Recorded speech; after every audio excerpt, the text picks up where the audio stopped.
Good morning, everybody, and welcome to a glorious Sunday in the gardens. It was an absolutely amazing thunder and lightning storm last night, so I stayed up all night. If I seem a little groggy in today's video, that's why.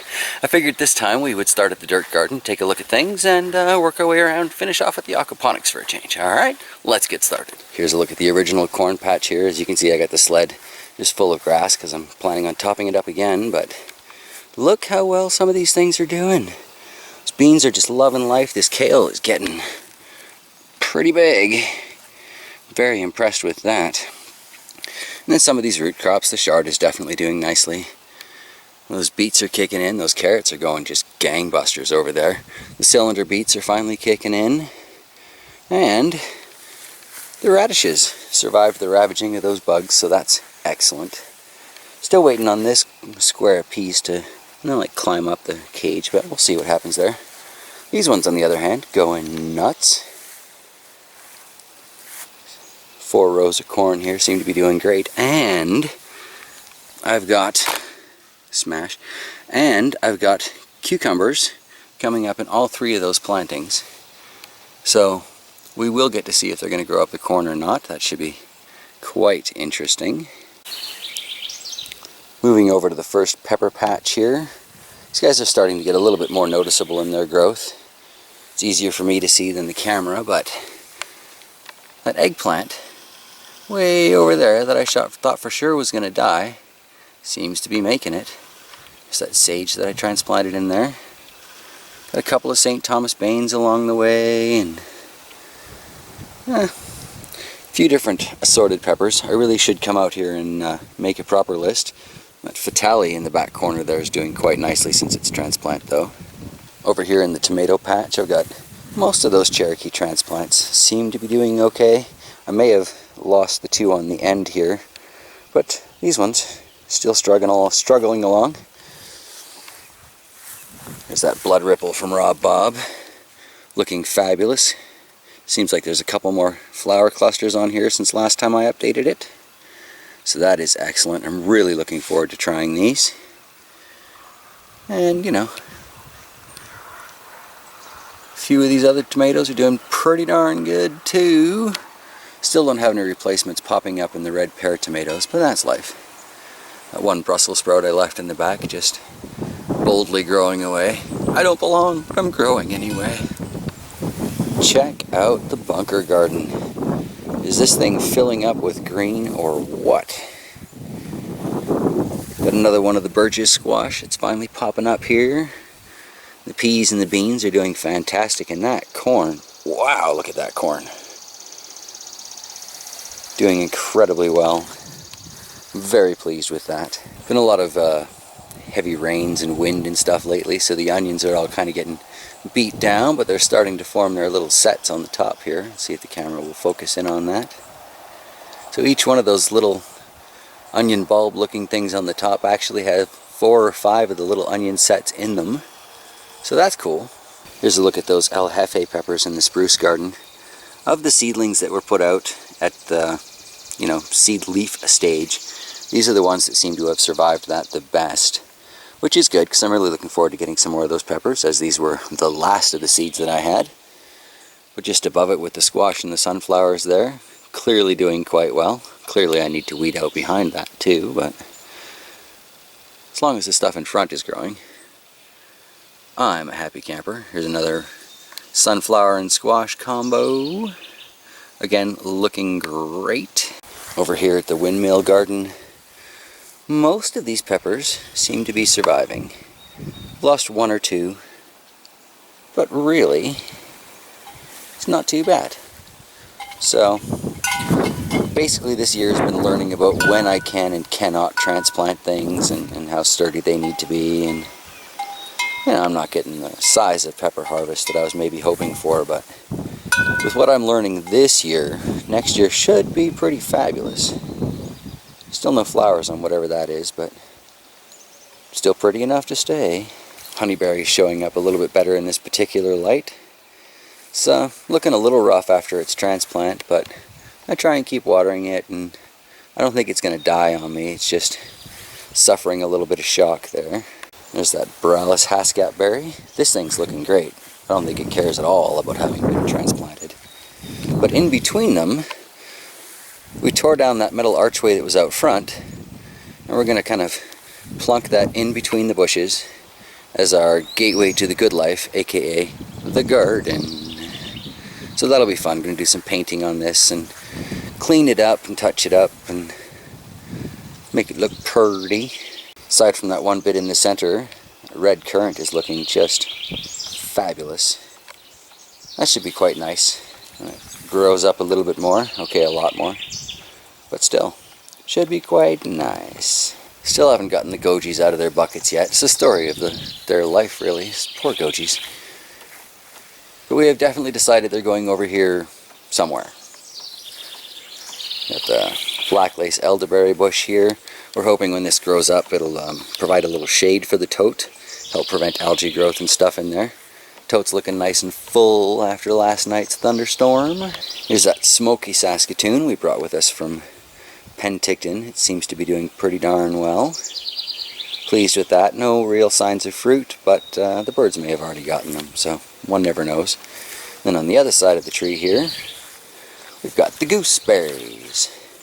Again, you know, pretty much looking pretty good, but there are no longer any signs of fruit. Over here to the left of the pepper shrine where that tarp was, Shock seems to be doing something interesting with my containers. So I think this is a herb garden, but I'm not entirely sure. If you want to know more about that, obviously you got to go check out her channel there. But over here, the pepper shrine, we've actually got a blossom starting on that orange fugo, so that's exciting. The sand dollar pepper has definitely survived, although the lemon hop beside it is still looking incredibly hurting. So I just don't know about that one. There's that cherry bomb, seems to be semi-recovering? We'll say semi-recovering. We've got the Kung Pao hybrid there. It's a little smaller than the ones that I was growing in the past, but it's a much shorter season here. There's the sweet heats. Oh, that's glorious. I didn't even see that monster pepper in there when I was looking at it yesterday. We've got another pepper forming back there. Another pepper forming there. Another one forming back there. It's the Scotch bonnet pepper. Now that it's out in the natural sun, it seems to be spreading its wings, as it were. That was much more compact when I brought it out here. Beside it, behind it, however you want to look at that there, get the ancho pepper. Can't really see it in this angle here, but if you look just kind of under that leaf there in the wind, there's a blossom there. There's a little blossom right there. So that's wonderful news. And the red demon, well, one of the red demons. Not seeing any blossoms on that just yet. Nepalese bell, I'm really looking forward to when that one fruits. We've got, what is this last one here? It's the Serrano. And I finally brought out the little blue. Although it's in a pot because it's the only one I've got, right? So might want to take that back in later. Haven't really committed to the idea yet. Because we moved the archway, these two containers of melons ended up getting moved. But I do have an early dew in there, and as if you can look really carefully, it's got the true leaf starting in the middle there. And in the red one here, I've got one of the cantaloupe seeds sprouting up. Sure hope they've got time to fruit for me. Speaking of fruit, these apples are coming along delightfully well. Very encouraged. I've gotten a lot of great information from you guys about the apple trees and the biennial nature of apple trees. So I appreciate all of that. I'm going to have to look into it, find out if there's a way I can cheat it with pruning or whatever so I can get a crop every year, but if it's every second year, I guess I'm just going to have to learn to cope. It is looking like I'm not going to be able to get any kind of crop or harvest out of this particular apple tree this year, but again, having been advised about the biennial nature of apple trees, it's going to be allowed to live. I'm not going to do anything terribly drastic to it. Would have been nice to get fruit on it our first year here, but 2 out of 3 ain't bad, right? What is it, meatloaf? 2 out of 3 ain't bad. Trying to get a shot of these crab apples. These things are so tiny. And they're just not focusing for me today, but As you can see, we've got a beautiful blue sky this morning up there. But this tree seems to be recovering quite well from my hacking at it too, so that's good.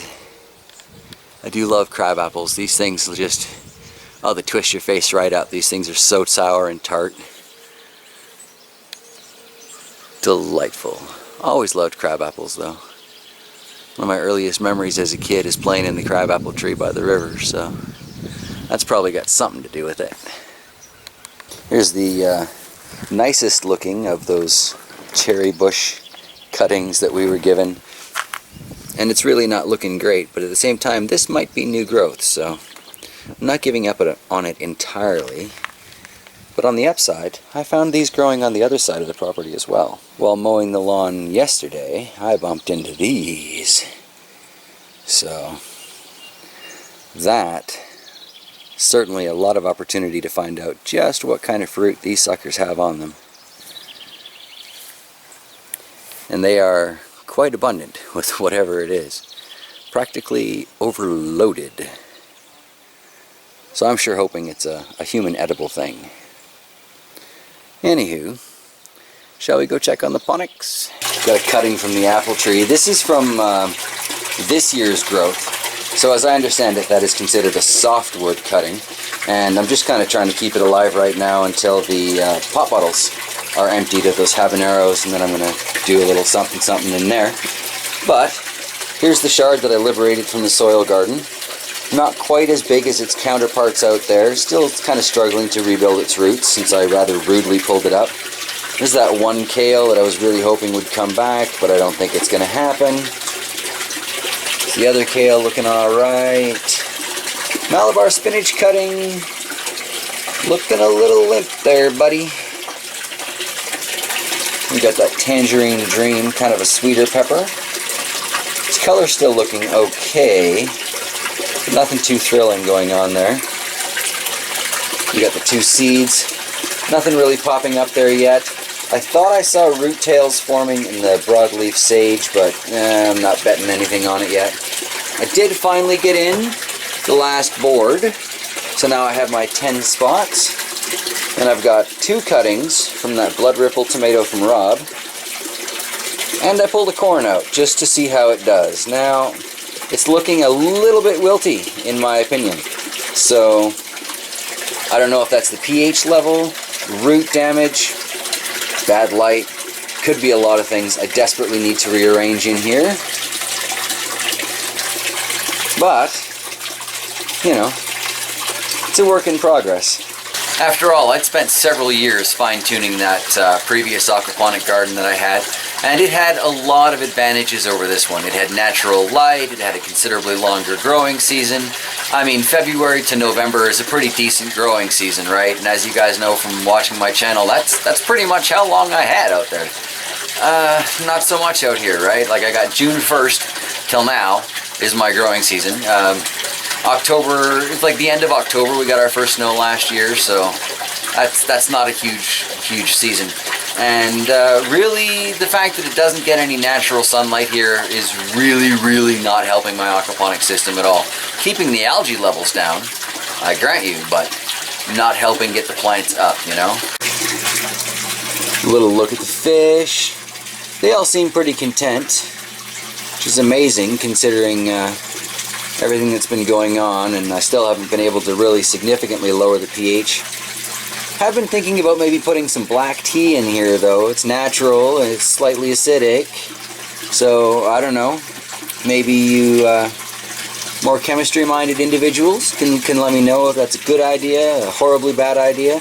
I'm not going to do it yet until I hear back from people, but it's kind of what I'm thinking for a natural solution. These fish are looking pretty decent though, nice and healthy. Which pretty much leaves us needing to update the light experiment going on in the boxes. Now, I wouldn't say that I've seen significant growth going on in either one of those boxes, but we'll go take a quick look anyway. Here's our Malabar spinach. I haven't shown this off in a while. Keeping this one nice and close to the kitchen so it's there for whenever we want it. Had some of that in a soup the other day. That was quite nice. And over here, we've got the mouse melon. Hasn't quite been moved outside yet, but it's been taken out a couple of times to kind of experience real sun, you know. Be a real plant. You can do it, Mouse Melon. Then over here we've got the lights, the box light test. I ended up putting them on their bottoms because I got kind of worried about tipping them over, but in both boxes the plants are doing quite well. But I wouldn't say that I'm noticing one growing better than the other. Can't get that. It's down there.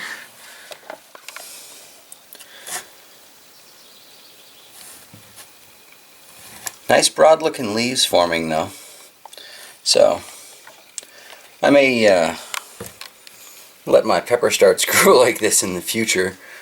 Seems to give them a bit of a boost. I've been advised to put tin foil in here and all kinds of things. The reason I'm not is because it's just a test of the lights. And these are running on 24 hours, all day, every day, trying to give them that bit of a vegetative boost. And really, you know, that pretty much wraps it up for the gardens today. I apologize if this turns out to be kind of a short video. I'm really bagged because we were up all night long last night. The storm was totally amazing though, and really just is so worth it, so worth it. Alright, so that I think is where I'm going to wrap up my Father's Day video for June the 19th, 2016. So thank you as always for joining me here in the gardens. I do apologize, as I said, for making it such a quick video, but I am exhausted. I will try and get this up as soon as I can, and hopefully I'll have something for you guys to view in the middle of the week. If you get a little bit bored and feel like searching around the other channels, I'm planning on making some corn dogs on the kitchen channel, because you can't buy corn dogs in this town, and I like a corn dog every once in a while. Seems pretty straightforward. Sure, I'm going to screw it up, but, you know, that's what cooking's all about, having a little bit of fun, making some food, you know what I'm saying? And let's see, what else? I think I did an update last week on Clean Valley Farms. Probably one coming next week too, but yeah, no guarantees. So until next time, everybody, have yourselves an absolutely wonderful week ahead, and I will for sure see you next Sunday.